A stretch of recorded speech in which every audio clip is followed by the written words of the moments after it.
श्री गणेशाय नमः. अवधूत चिंतन श्री गुरुदेव दत्त. स्वामी समर्थ महाराज की जय.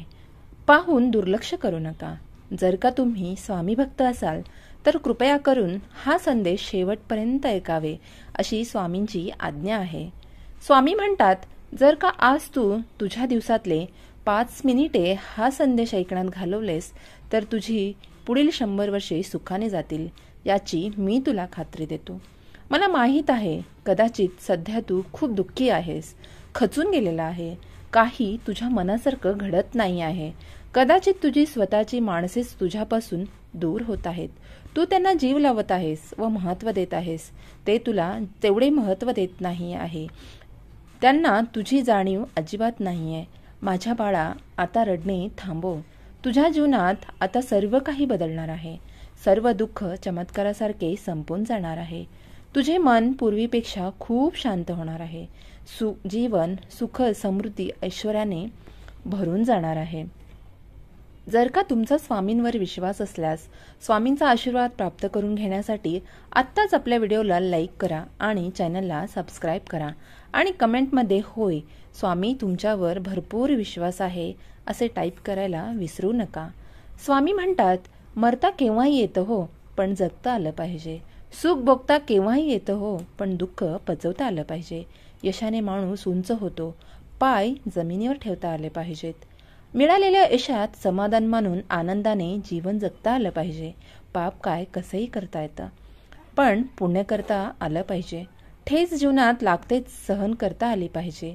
जगण्याच्या लढाईत उणीव कायम भासेल, ती उणीव भरता आली पाहिजे. हास्य आणि अश्रूंचा मिलाप करून फक्त समाधानी जगता आलं पाहिजे. आपले घर, आई वडील, घराचे जेवण, फ्रेंड्स यासारख्या अनेक गोष्टी आहेत ज्या आपल्यासमोर असताना त्यांची किंमत कळत नसते.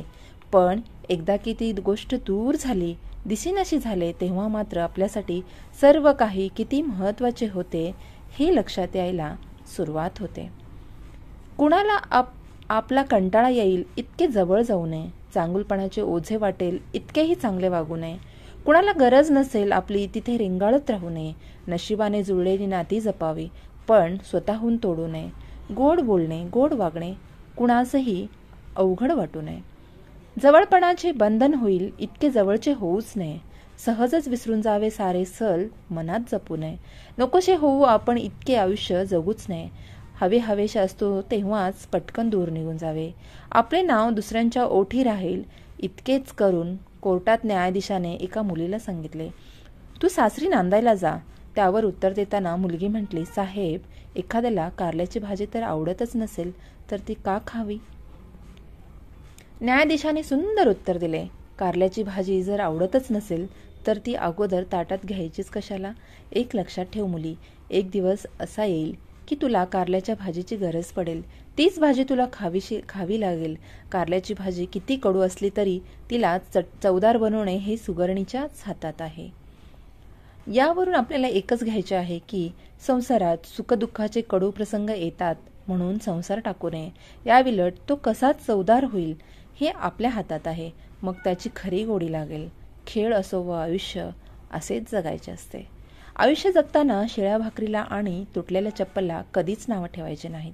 कारण भाकरी आज शिळी आहे पण तिनं काल आपलं पोट भरलं होतं आणि चप्पल आज तुटली आहे पण तो काल आपल्या पायाला आधार दिला होता. म्हणून आपल्या आयुष्यातील प्रत्येक व्यक्ती ही फार मोलाची असते. फक्त तिची किंमत ही वेळ आल्यावरच कळते. सहमत असाल तर होय, बरोबर आहे असे टाईप करून तुमची सहमती दर्शवा. भाग्यवंत ठराल. जास्त विश्वास ठेवू नका, जास्त काळजी करू नका, जास्त अपेक्षाही करू नका आणि जास्त प्रेमही करू नका. कारण नेहमी जास्त हे त्रासदायकच असतं. चिखलात पाय फसले म्हणून तर नळाजवळ जावे, परंतु नळाला पाहून चिखलात जाऊ नये. तसेच जीवनात वाईट परिस्थिती आली तर पैशाचा उपयोग करावा, परंतु पैसा बघून वाईट परिस्थिती निवडू नये. लाखो क्षण अपूर्ण पडतात आयुष्याला दिशा देण्यासाठी. आपली एक चूक कारणीभूत ठरते हे दिशाहीन करण्यासाठी. किती कष्ट घ्यावे लागतात यशाचं शिखर चढण्यासाठी. क्षणभर गर्व कारणीभूत ठरतो वरून खाली उतरण्यासाठी. दुःखातून येणारा आनंद अधिक सुखमय असतो. प्रत्येकाचे दिवस पालटत असतात. आयुष्यात थोडी सहनशक्ती ठेवावीच लागते. आजची परिस्थिती उद्या तशीच राहत नसते. काल आपल्याबरोबर काय घडलं याचा विचार करण्यापेक्षा उद्या आपल्याला काय घडवायचं आहे याचा विचार करा. कारण आपण फक्त गेलेले दिवस मोजण्यासाठी नाही, तर उरलेले दिवस आनंदाने घालवायला जन्माला आलेलो आहोत. हा संदेश शेवटपर्यंत पाहिल्याबद्दल खूप खूप